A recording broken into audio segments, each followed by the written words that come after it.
కానీ సార్ మీరు 10 సంవత్సరాలు ఉద్యమం చేశారు, 10 సంవత్సరాలు అధికారంలో ఉన్నారు, 20 సంవత్సరాలు తెలంగాణకు మీ మమేకం. మీరు ఇప్పుడు 1.5 hour నుంచి చెప్పింది మొత్తం చూస్తే తెలంగాణకు సంబంధించిన ప్రతి దాంట్లోనూ మీ రోల్ అండ్ రెస్పాన్సిబిలిటీ ఇన్వాల్వ్మెంట్ కనిపిస్తుంది. అలాంటి మిమ్మల్ని ప్రజలు ఎందుకు మొన్న ఓడించారు? మిమ్మల్ని ఓడించారా, ఎమ్మెల్యేలను ఓడించారా? It's good question. ఏమైందండి, సింపుల్ అండి.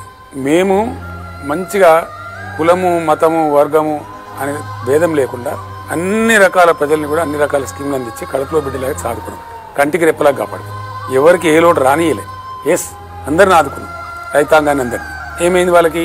మేము రైతు బంధు ఇచ్చినాం, మంచిగా పెట్టుబడి వచ్చింది, పంటలు కొంటా ఉన్నాం, డబ్బులు వస్తున్నాయి, నీళ్లు వచ్చినాయి, కాళేశ్వరం వచ్చింది, బ్రహ్మాండంగా వాటర్ వస్తూ ఉంది, కడుపు నిండిపోయింది, కరెంట్ వస్తూ ఉంది, ఇబ్బంది లేదు. దాని మీద కాంగ్రెస్ అడ్డగోలు హామీలు ఇచ్చిందండి. రైతు బంధుకు మేము 10,000 ఎకరానికి ఇస్తే వాళ్ళు 15,000 చెప్పారు.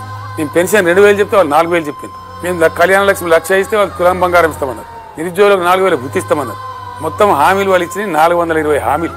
వీటికి ఏమైందంటే ఒక 1.8% మాకు తేడా వచ్చింది. ఆ ప్రజలు కడుపు నిండింది కాబట్టి అన్ని వచ్చినాయి. ఆడిపోతే మిషన్ భగీరథ వచ్చింది, నీళ్ళు కట్టమైపోయింది, మంచినీళ్ళ బాధ పోయింది, సాగునీళ్ళ బాధ పోయింది, కరెంట్ బాగా పోయింది. ఇంకా ఉల్టా మీదికి వెళ్ళి ఇవన్నీ ఇస్తామంటున్నారు కదా అని ఒక 2-3% ప్రజలు అటు చేయి దాక్కున్నారు. దాంతో మా అధికారం పోయింది.